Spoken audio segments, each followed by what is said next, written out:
तर आता बँक खातेधारकांसाठी एक महत्त्वाची बातमी आहे। ग्राहकाची काहीही चूक नसताना त्याच्या खात्यातून पैसे लंपास झाले तर ती जबाबदारी संबंधित बँकेची राहील असा महत्त्वाचा निकाल सर्वोच्च न्यायालयाने एका खटल्याच्या सुनावणीवेळी दिला। ग्राहकाची फसवणूक झाल्यास त्याचे पैसे त्याला परत करावे लागतील असंही आदेशात म्हटलंय।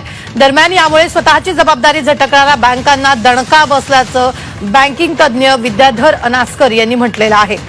तर त्यांच्याशी या संदर्भात बातचीत केली आमचे प्रतिनिधी अरुण मेहत्रे यांनी। राज्य सहकारी बँकेचे अध्यक्ष आणि बँकिंग तज्ज्ञ विद्याधर अनास्कर सर आपल्या सोबत आहेत। सर, एक महत्त्वाचा निकाल सर्वोच्च न्यायालयाने दिला आणि तो ग्राहकांना मोठा दिलासा देणारा आहे, विशेष करून त्याची जेव्हा फसवणूक होते त्यावेळी।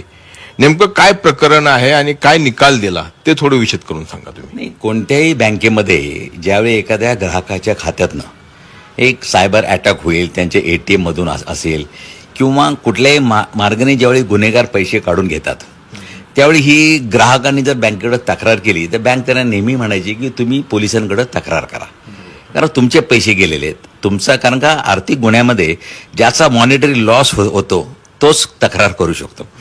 त्यामुळे बँक अशा सांगून त्यांचं स्वतःचं अंग काढून घेत होते आणि यामुळे एकदा का ग्राहकाने पोलिसांकडे तक्रार केली की मग तो गुन्ह्यातला पैसा आणि ज्यावेळी तो वसूल होईल त्यावेळी तो ग्राहकाला मिळणार। पण या केसमध्ये अत्यंत सुप्रीम कोर्टाने सांगितलं की लॉ ऑफ बेलमेंट, म्हणजे ज्या विश्वासाने ग्राहकाने तुमच्याकडे पैसा ठेवायला दिलाय त्या पैशाची संपूर्ण सुरक्षितता, संपूर्ण सांभाळी जबाबदारी ही बँकेची आहे। पोलिसांकडे जायचं काही कारण नाही।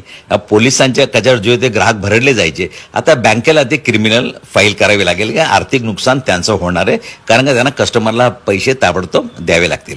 अशा प्रकारचा फॉर्क्युलर रिझर्व्ह बँकेचं 2017 मध्ये होतं, पण त्याचं एक पालन नीट होत नव्हतं।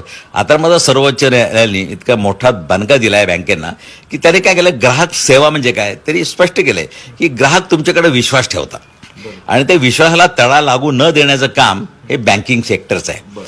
त्यामुळं तुम्ही त्या ग्राहकाचं मी तरी परत ग्राहक कायद्या अंतर्गत ग्राहक हा त्यांचा ग्राहक आहे, म्हणजे परत ते कन्झ्युमर आणि रिलेशन ते त्यामध्ये येतं।